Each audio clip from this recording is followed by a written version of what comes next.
Have you ever asked yourself, if you were to die right now, what would haunt you the most? Would it be the mistakes you never got the chance to make right?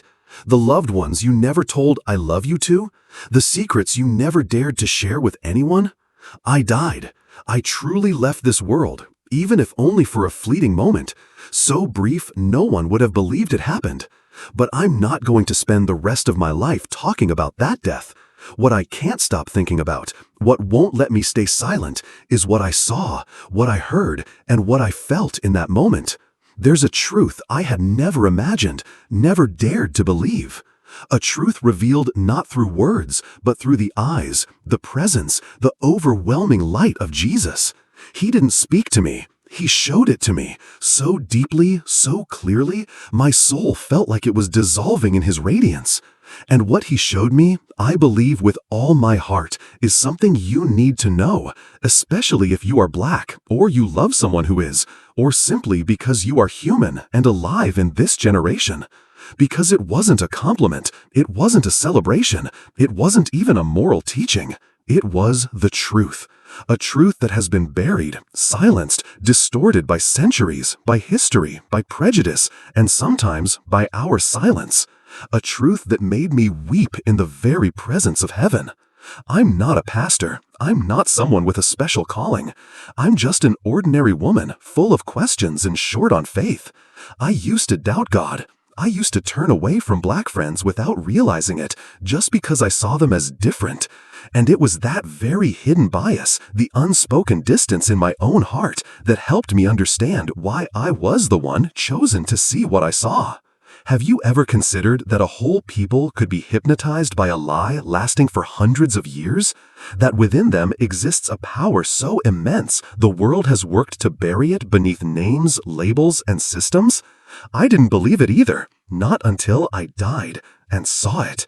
I still remember how it felt, like being caught in a dream you couldn't wake up from, like every physical sensation had been stripped away, leaving only something deeper. It was like a light that didn't come from the sun, but from somewhere inside of you, like a sound that didn't echo in your ears, but in your soul. And amid all those indescribable sensations, Jesus looked at me as if he had known me long before I was ever born. He didn't need to ask my name. He didn't need to know what I had done. He simply asked, "Are you ready to know the truth?" I didn't realize then that my answer would change everything. The way I saw others, the way I saw myself, the way I understood history, the past, the future, and the world. But before I tell you what Jesus revealed to me about Black people, there's something you need to understand. No one is given the truth just to keep it for themselves. And no one is qualified to speak it unless they've once been wrong. I was wrong. I was silent. I overlooked the sorrow in their eyes, the forced smiles, the untold stories. I lived without truly seeing until I had no choice but to see. From a place with no lights, no body, no excuses. A place where only the soul remains in its barest truth. And here's what's strange. When you die, you don't feel the fear you might expect. You don't panic. You don't thrash or scream. The only thing you feel is clarity.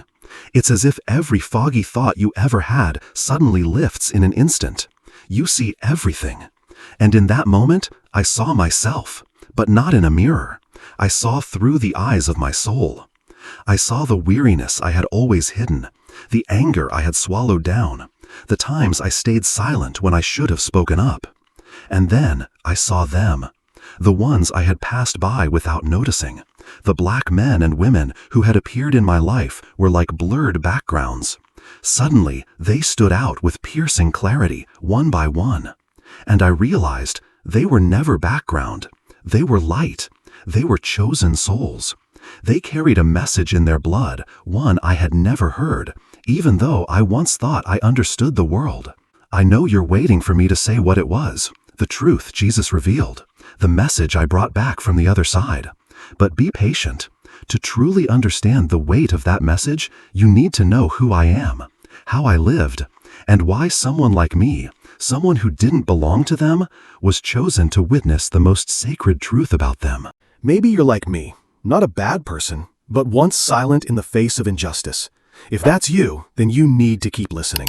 because what comes next, it's not just a story, it's a wake-up call. I'm going to tell you the story of my life, a life that once claimed to be not racist, and why I, of all people, was chosen to see what no one dares to say about the soul of the Black community. My name is Alyssa Morgan. I was born and raised in a small town in southern Missouri, a place where everything felt peaceful, tidy, orderly, and white. White like the paint on every rooftop, white like the school uniforms, white like the unspoken agreement about what a proper life should look like. I grew up surrounded by rules. Eat on time, study hard, respect your elders, and behave appropriately toward others. And for most of my life, that's exactly how I lived. A quiet life, a safe life, but also a hollow one. Like a spotless white wall, straight, uncracked, perfectly in place, yet utterly forgettable. I studied accounting and landed a job at a reputable financial firm in St. Louis. It was a stable job with good pay. My weeks ran like clockwork. Groceries on the weekends, team meetings every Monday, monthly reports, annual vacation plans. A life most people would call ideal. But somewhere inside me, though I never said it out loud, I often wondered, is this really what it means to be alive? I used to think I was a good person. I never said anything cruel, I didn't hate anyone, I wasn't racist. But what I didn't realize is that sometimes indifference wears the mask of politeness. Indeed, I never insulted anyone, but I also never really saw them. There was a woman in my department named Tamika. She was the only Black person on our team. Tamika was smart, diligent, and always cheerful. She greeted me every morning with the kind of bright smile that lit up the room, eyes full of energy. And me? I'd nod. That's it. Not because I disliked her, but because I never felt the need to be closer. I thought she was doing fine. I kept her at a safe distance, just like I had with every Black person who had ever crossed paths with me. And I used to think that was enough. I didn't say anything wrong, I told myself. I treated her respectfully. But now, looking back, I understand. I was wrong. Because apathy, that quiet detachment, is one of the most subtle forms of prejudice. When you treat someone like they're just part of the scenery, not a soul with unique worth, you erase them. You blur their presence from your awareness. And the worst part is, you still think you're a good person while doing it. My life kept moving forward, day after day, week after week, year after year. I had a husband, a kind man, quiet, gentle. We had a little girl named Riley. There was nothing wrong with our family, but there was nothing we were truly passionate about either. We ate dinner together, watched TV, and went to sleep. Each of us lived in our shells, like planets orbiting in the same solar system, never touching. And I began to feel tired, not from a lack of anything, but from having too much. Too many schedules, too much pressure, too many things I had to hold together just to keep life looking stable. I had sleepless nights, but I never said a word. Every morning, I'd sit in my car after parking at work, staring blankly out the windshield, not ready to go in. Some days, I'd ask myself, if I disappeared today, how many people would feel my absence? I didn't dare answer. And then, it happened. On a completely ordinary day, a Tuesday, just like any other Tuesday. The sky was heavy with clouds, thick and gray, like something was waiting to fall. I drove to work, radio on, sipping the same coffee I always did. Nothing seemed out of place. But my soul knew. There was something in the air, a tension, like a violin string pulled too tight. I ignored it, like I always did. I had too much to do. As I turned onto the freeway, a sharp pain hit me, piercing, cold, like a blade slicing through my chest, out of my back. I tried to breathe in, but the air wouldn't come. My heart felt like it was being crushed. My vision blurred. And then, I lost control of the wheel. I don't remember how I turned it. I don't know if I hit the brakes. All I recall is the sound of the high, shattering pitch of metal and glass colliding in a weightless space. Then, silence. Then, light. And then, nothing. When I woke up, I was no longer myself. I was no longer in my body. I looked down and saw myself, but I didn't recognize her. My face was pale, blood ran down my forehead, my arms hung lifeless. Strangers stopped their cars. Someone called for help. Everything moved in slow motion, like a scene from a movie. And I watched myself, as if for the very first time. as if this was the first time I had ever truly seen the woman named Alyssa Morgan with honest eyes. I didn't feel fear. I only felt emptiness and clarity, as if every curtain had just been pulled aside, revealing a light too pure to hide from. I was being lifted, weightless as a feather, far from the ground, far from all sound, far from anything I had ever known. And then I entered a place that has no name. There were no walls, no doors, no shape. But I knew this place was more real than anywhere I had ever been. And there I met him, Jesus. Not the way he's painted in pictures, not white, not black, not any color at all, but a presence radiant, tender, overwhelming. He didn't speak with words, but I heard him through my soul. And the first thing he asked me was, "Have you ever truly seen?" I didn't understand. Seen what? He didn't answer. He simply brought me closer to a place that was the truth, a truth that would forever change the way I saw people, a truth about them. And that was the moment I truly left this world and crossed into another reality, a place where Jesus showed me something no book, no sermon, no classroom had ever dared to reveal. What I'm about to share may change the way you see everything. I drifted, light as air, not flying, not floating, but drawn by a force I couldn't name. It didn't hurt, it wasn't forceful, but I couldn't resist it. Below me, everything grew smaller. The trees, the streets, the people. Then darkness wrapped itself around it all, but not the kind of darkness you fear in horror movies. This was deep indigo, velvet, quiet, like the ocean's heart. There was no time, no direction, no gravity, just motion. And then a point of light appeared in the distance. At first, it looked like a single star, but as I came closer, it expanded. It shimmered like it held millions of suns inside. And yet, it didn't blind me, it didn't burn. Instead, it pulled me in. I wanted to run toward it. I wanted to melt inside it. It felt like every wound I'd ever carried could be healed in that one touch. That light had form. Not clear, not distinct, but I knew. I knew it was him. It was Jesus. No introduction, no explanation. My soul trembled like a lost child standing before a father who'd been waiting centuries to embrace her. He didn't need to speak, but I heard him, not with ears, but with every cell that had broken free from my earthly body. Alyssa, he called my name in a voice deep and tender, like wind passing through the trees. It's time for you to see. I wanted to respond, but no words came. My mouth, or what felt like a mouth, didn't open, but my thoughts were instantly understood. I asked, "Am I dreaming?" Jesus didn't answer. He simply extended his hand, and the moment I touched that light, everything around me vanished. I was no longer in the realm of light. I was somewhere else entirely. It was a vast plain, golden with sun-scorched grass, where the wind drifted gently like smoke. There was no sun in the sky, yet light bathed everything. I saw people walking in long lines. No one spoke, yet every pair of eyes burned with a fire like glowing coals. They were black, young and old. Some wore modern clothes. Others were draped in ancient animal hides. Each one seemed to carry a layer of memory, a story, a soul that had walked through fire. I turned to Jesus. His light seemed to blend with the very air around me, yet I felt him as clearly as ever. I asked, "Who are they?" And he answered, not with words, but with vision. I saw the slave ships. The terrified eyes stared into the black ocean night, shackles biting deep into wrists.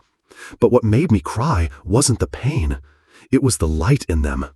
Even in torment, even in loss, that light had never gone out. It burned, silently, deeply, and it was waiting. Then Jesus whispered, "They are the first souls." I didn't understand. He continued, "They came before. They were given something the rest of the world has yet to comprehend. They carry the memory of the earth. They remember. And that is why they threatened the darkness." I couldn't breathe, though I had no lungs, but I understood. They weren't weak. They weren't to be pitied. They didn't need to be saved. They needed to be remembered, because they had been stolen from themselves, stolen by history, by systems, by lies repeated so many times across so many generations that even they began to believe them. They forgot they were chosen. Then he showed me a little girl with curly hair standing in front of a mirror. Her eyes were full of tears. She tugged at her hair and asked, "Why am I not white like the others?" I collapsed, my heart shattered, because I had seen that exact image in real life, and I had stayed silent. Jesus placed his hand over my chest. A stream of light surged through me like a current of living electricity, and in that instant I saw their ancestors, one by one, dressed in coarse fabrics, skin bronzed by the sun, eyes burning like fire. They didn't speak, but they passed something to me, a language without words, a message that needed no translation. Remember us.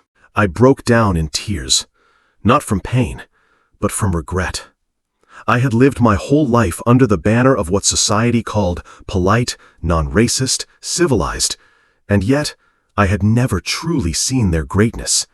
I had passed by so many radiant souls and never once bowed my head. Jesus looked at me. There was no anger in his eyes, only truth. "You must tell them," he said, "because truth was never meant to be hoarded. It was meant to set people free." I nodded. And then everything vanished. No more planes, no more light. Only one sound echoed deep within my soul. It is time for them to be remembered for who they are. I spiraled through a vortex of light. Then darkness swallowed it all, and I fell. In the next moment, I woke up, but the world was no longer the same. I tried to tell people what I had seen, but no one believed me. No one, except the one person I had always overlooked, the one I had once thought didn't matter. She was the first to take my hand. I opened my eyes. The light struck my retinas like 1,000 tiny needles. Everything around me was blurred, like trying to see through murky water. The sharp scent of antiseptic clung to my throat. I heard the monitor beeping, each beat distant and irregular. I didn't know where I was. I couldn't remember what had just happened. All I knew was pain. Every inch of my body hurt, as if my bones had been taken apart and put back together all wrong. My head felt heavy as stone, yet my mind was clearer than it had ever been. I wasn't afraid. I didn't cry. I just breathed each breath, dragging a piece of my former life away with it. I knew where I had been. I knew who I had met. And I knew what I had to do with what I had seen. What I didn't expect was that no one would believe it. A nurse walked in. Her eyes were kind but cautious. "You're awake. The accident was pretty bad, but you're going to be okay." I tried to nod. Even the smallest movement felt like it drained my entire soul. She asked if I remembered anything. I looked at her, moved my lips, and whispered, "I died. I met him." She paused, her smile tightening just slightly. "Oh, you mean it felt like you were between life and death, right?" I shook my head slowly. "No, I died. And Jesus showed me something about black people." She lifted her gaze. The gentleness in her expression vanished. She gave a polite nod and quietly stepped out of the room. A few minutes later, the doctor came in. He asked the standard questions. "What's your name? Do you know what day it is? Do you remember the accident?" I answered each one clearly, precisely. Then I said, "I need to record what I saw on the other side." His brow furrowed. "You mean a hallucination?" I replied, "No, a truth." I don't blame them. How could I blame a world that's never stepped outside of the flesh it loves so blindly? But the loneliness that comes with knowing something no one else believes is a deep and aching kind of solitude. I stayed in the hospital for 11 days. The stronger my body got, the more I felt like I no longer belonged to the world I had known. Friends sent messages, they checked in, but when I mentioned Jesus, the light, or black people, silence.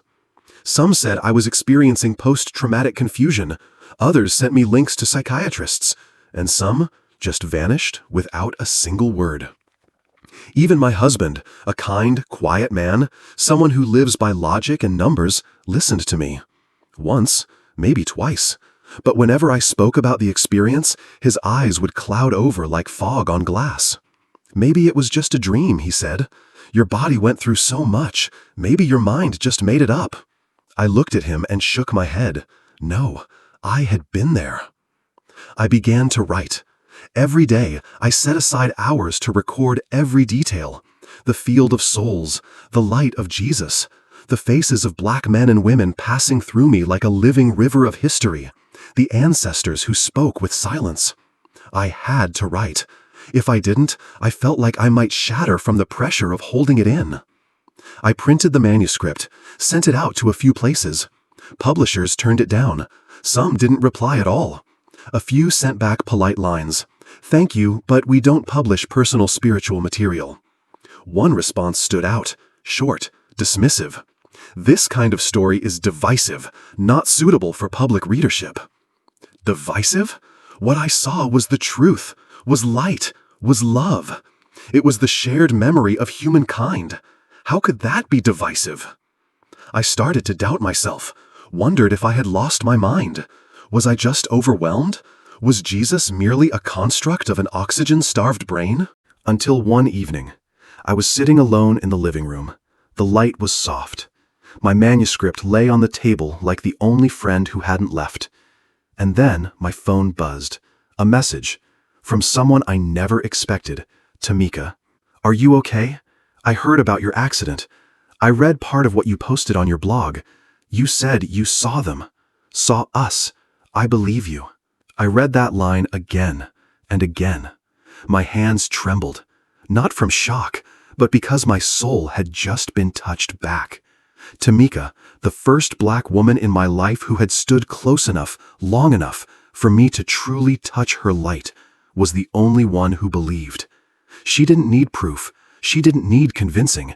She didn't need me to explain. She believed. Because she knew in a way deeper than logic, deeper than the very thing I used to worship as truth. I called her back.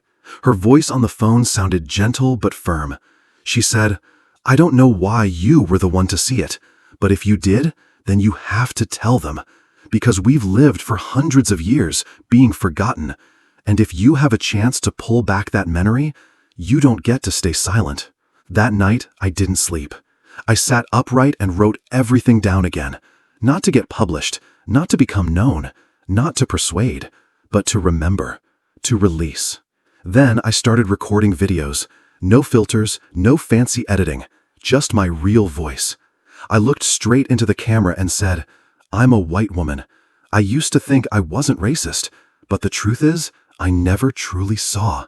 And Jesus showed me something I can no longer keep to myself. Black people are not a people to be pitied. They are the carriers of memory, and it's time we return that memory to them." I didn't expect the video to go viral. It didn't explode overnight, but it spread deeply, slowly. The comments started pouring in. Some were filled with hate, some were threats, but some were trembling souls whispering truth. "I've dreamed that same thing.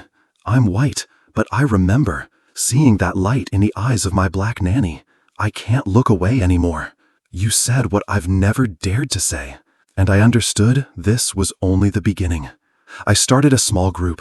I called it Healing Black Souls. Not to heal black people, because that's not what they need, but to help restore what was taken. Memory, place, soul. I didn't stand behind a podium. I didn't speak from above. I told the story. And I listened. Each gathering peeled back another layer of old skin from my spirit. I was no longer the old Alyssa, no longer chasing the tired metrics of success. I live slower now, but deeper. One time, during one of our gatherings, a 14-year-old black boy stood up and asked me, "Do you think Jesus is a person of color?" I didn't give him a direct answer. I just looked at him and said, "Do you think light has a color?" He nodded, and then he cried.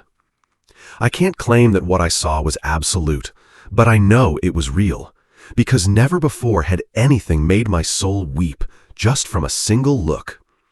And I will keep telling this story, whether people believe it or not. Because Jesus said, the truth is not meant to be kept, it is meant to set people free. What came next was the moment I stood face to face with their ancestors, in a spiritual realm no human language could ever describe.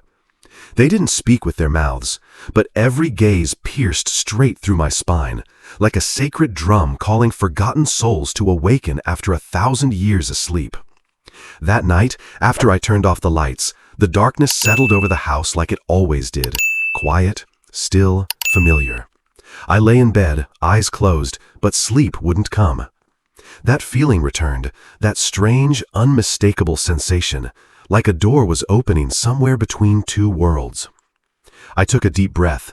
The air felt thick in my chest, not painful, not frightening, but like a silent invitation, a summons. And then I fell. Not my body, my soul. I fell through time, through space, through everything. The world dissolved around me. No ceiling, nobody, no breath. Just a blackness dense and deep like ink, without sound or light, yet not frightening at all. I knew I was being called back.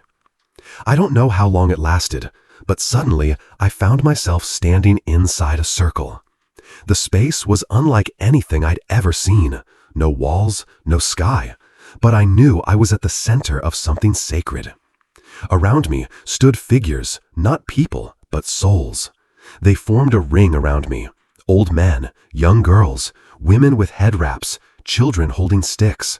Some stood still, some held staff. All of them black.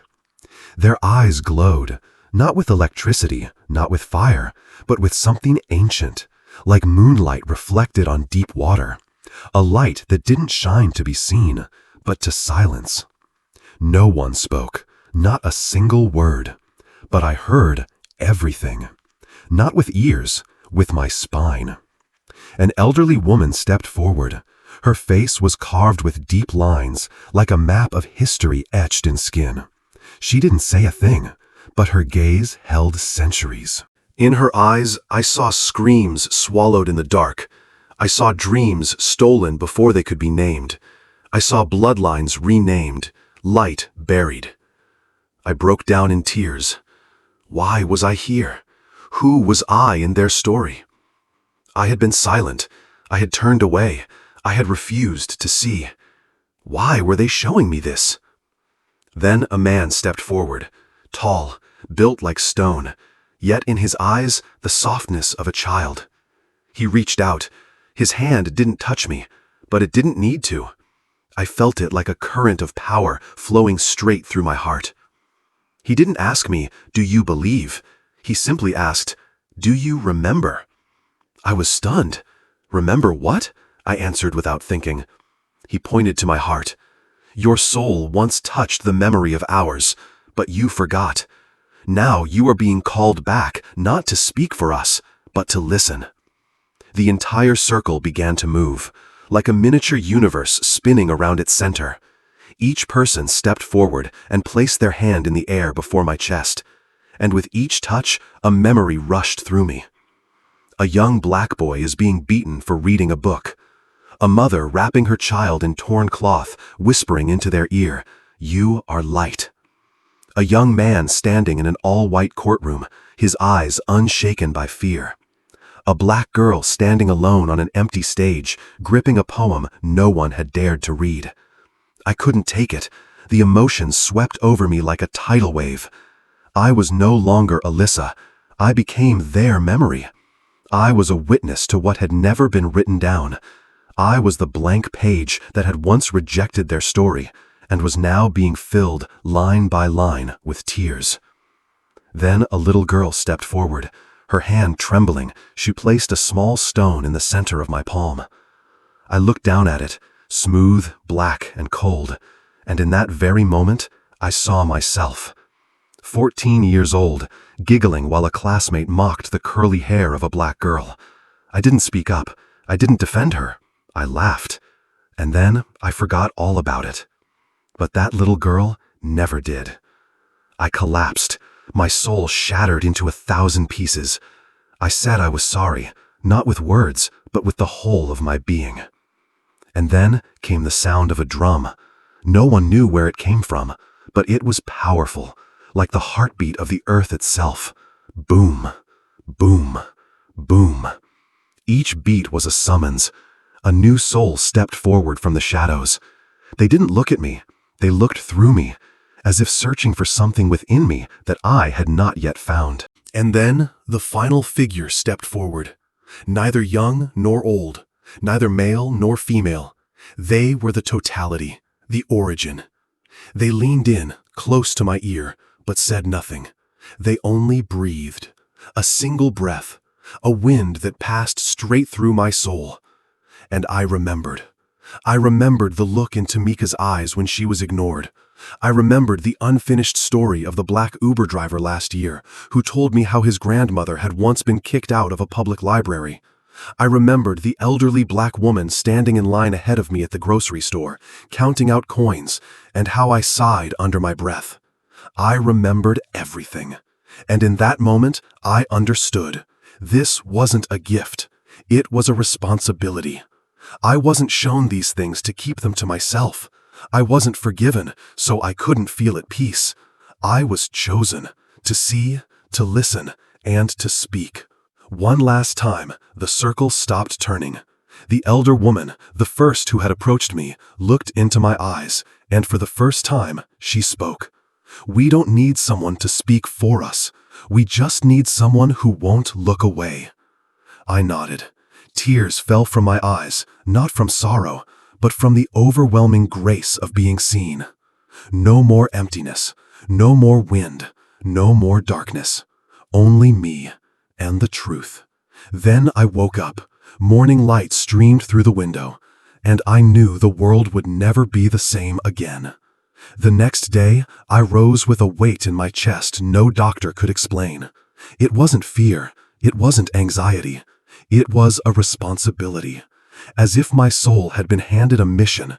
No paperwork, no signatures, no title, but more binding than any contract I'd ever signed in my life. I made coffee, sat at the kitchen table. Sunlight poured through the glass, falling directly on my manuscript, still open to a half-written page. The handwriting was messy, but every word was a testimony. I no longer write to tell. I wrote to remember, and to make sure someone, somewhere, would not be forgotten. Tamika called just before noon. She didn't ask, "How are you?" She didn't say, "I'm glad you're better." She simply said, "I have a feeling. You met them." I was silent for a long moment. Then I answered, "It wasn't a meeting. It was being seen. And no one can keep wearing their mask once they've been looked into like that." Tamika cried, not out loud, but I heard the quiet sobs of a soul that had waited far too long to be told your pain is real. You didn't imagine it. I began walking through my neighborhood again, but this time I saw people differently. Every face seemed to carry a story, a lineage, a layered memory pressed into the soul. I started seeing black people not with pity, not even with sympathy, but with reverence. At the city library, I saw a young black boy sitting in the corner reading a book on American history. I walked over and asked, "What are you studying?" He answered, "About the slaves." I asked, "How do you feel when you read it?" He looked at me for a long time, then said, "I don't know why, but I feel sad for people I've never met." I bent down, gently placed my hand on his shoulder, and said, "Because you remember. Your soul remembers, and that's something no one can ever take away from you." That evening, I hosted the first meeting of Healing Black Souls. Only 7 people came, but it felt like 700 souls were present in the room. We had no curriculum, no slides, no speakers, just a circle and one question. What do you remember about yourself that the world once made you forget? A middle-aged black man raised his hand. He said, "My teacher once told me I was too loud, that I should act less black, and I believed him. I stayed quiet for 15 years. An older black woman spoke next. "I remember seeing my grandmother sing hymns in a dark room. I asked her who she was singing for. She said, 'For your ancestors, so they don't lose their way.' I didn't understand then, but now I do." We sat in silence. No one needed to add more, because when truth is finally called by name, it doesn't need explanation. I walked out of that room like I had stepped down from another realm, and I knew this is what I would spend the rest of my life doing, creating space for voices that were once silenced. And then it happened. A local news station invited me on air to share my strange near-death experience. They wanted the mystery, the miracle, the phenomenon. I knew if I focused on the light, on Jesus, on floating out of my body, they'd be thrilled. But if I spoke about the part where black souls carried sacred memory, they'd cut the segment, change the subject. I thought about it all night. But when the cameras turned on and the host smiled and asked, "So, what did you see on the other side?" I didn't hesitate. I looked straight into the camera and said, "What I saw was not meant to entertain. It was a reminder that we've forgotten. There are people who were taken, erased, redefined, and yet they are the ones who carry the original memory of humanity. Being black is not just about skin color. It is the embodiment of a spiritual strength that has been buried. And Jesus showed me that when they remember who they are, darkness loses its place." No one said a word after that. The studio went completely silent. But I knew I had done what I was meant to do. Because once you've seen the truth, there's no going back to the life you had before. And the truth is, I don't want to go back. I stood before a community of hundreds, sharing the light I had seen. And that very community helped me realize something even deeper. We are not just healing black souls. We are healing the memory of humanity itself. I stood backstage, gripping the wrinkled stack of notes in my hand. Every seat in the auditorium was filled with black faces, white faces, brown faces, young and old. They hadn't come for me. They came for something deeper, a stirring they couldn't explain, a quiet call, a wound inside them that had never been named. The event was titled "Black Souls Buried Memory." But I knew this wasn't about sharing knowledge. It wasn't a history lesson. This was a testimony, and I was the first to speak, not because I was special, but because I could no longer stay silent. The moderator gave me a gentle nod. Time to walk out. The spotlight hit me. My heart thundered like a drum, but I didn't shake, because I knew I was standing in truth. I didn't begin with the near-death experience. I didn't start with Jesus. I didn't start with the light. I began with a confession. My name is Alyssa Morgan, and I used to be what society calls not racist, the kind people praise. I was polite, I was kind, I never said anything offensive. But I didn't see. I walked past hundreds of black people in my life and never once stopped to truly see them. And that is a sin, a willful forgetting, a silence disguised as civility. No one moved. I continued. I died, truly. My heart stopped. My soul left my body. And I met Jesus. He didn't scold me. He didn't shame me. He just looked at me so deeply that I couldn't hide a thing. And then he brought me to a place where black souls waited, souls I never knew I needed to see. I told the story not with a booming voice, but with a quiet honesty that came straight from the core of me. I spoke of the soul field, of the ancestors who placed their hands over my heart, of the little girl who gave me the black stone, her eyes piercing through lifetimes, of the stories I saw not with my mind but through the blood they carried. I'm not here to represent anyone. I don't speak on behalf of anyone. I'm simply someone who can no longer look away. And if someone like me, a white woman from a clean, safe suburb, can be shown what I was shown, then so can you. But you have to choose. Either keep not seeing or open your eyes. And once you do, you will never be able to live the same way again. A middle-aged man stood up, black, wearing a white dress shirt. His face was lined with experience. He said, "I've never seen anyone like you. Say this in front of us. Not to be forgiven, but to help carry the weight." I nodded, my throat tightening. I didn't come to be applauded. I came to help open the path. Then a young black woman stepped forward. She stood beside me, her hands trembling, but her eyes burning with fire. I'm black. I used to think I had to be quiet, to be nice, to tone down my blackness so people would accept me. But now I know I don't need anyone's permission to exist in the fullness of who I am. Applause broke out, not loud, but firm, steady, like the ancestral drums I once heard in that dream. I didn't say much more. I stepped back and gave them the stage. One by one, they rose and shared the memories that had been silenced. An elderly woman spoke of her first day of school, how she had no books because Black children didn't need too much education. A young boy shared how he was stopped at the door of a store because the owner assumed he was trying to steal. A mother talked about the fear she felt every time her teenage son left the house wearing a hoodie. No one sobbed, but the room trembled, because when the truth is finally spoken aloud, it shakes every false foundation beneath it. At the end of the night, I stepped back onto the stage, but I no longer looked at them as an audience. I looked at them as allies of memory. I spoke the final words, the ones I had practiced 100 times in my head, but when they came out, they didn't sound rehearsed. They felt like a blade, slicing through every pretense. I'm not standing here to be a hero. I'm standing here to say I'm sorry, not just with words, but with action. From this day forward, I will live to help every Black soul remember who they are, and to help everyone else never forget it again. I left the gathering as dusk settled in. The sky glowed red, like a wound beginning to heal. I looked up at the clouds, remembering the light of Jesus, and heard his voice echo softly in my spirit. Truth is not meant to be kept, it is meant to set free. On my way home, I passed a small park. A young Black boy was riding his bike.